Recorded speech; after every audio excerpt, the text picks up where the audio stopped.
Meski Ramadan tahun ini berbeda, namun itu tak akan mengubah makna. Meski dengan sedikit sapa, berjabat tangan, atau berkumpul bersama, tetapi tak mengurangkan rasa persaudaraan kita. Banyak cara mewujudkan cinta.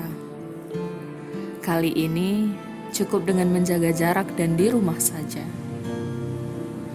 Melalui doa dan usaha, semoga kita bisa kembali tersenyum bersama di tempat yang sama, berbagi peluk yang hangat.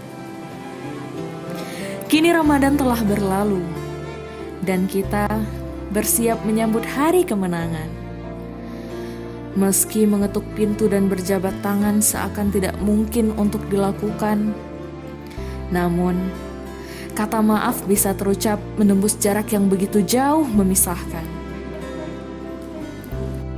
Kami dari Yayasan Aceh Hijau mengucapkan Selamat Hari Raya Idul Fitri 1441 Hijriah. Minal aizin wal faizin. Mohon maaf lahir dan batin.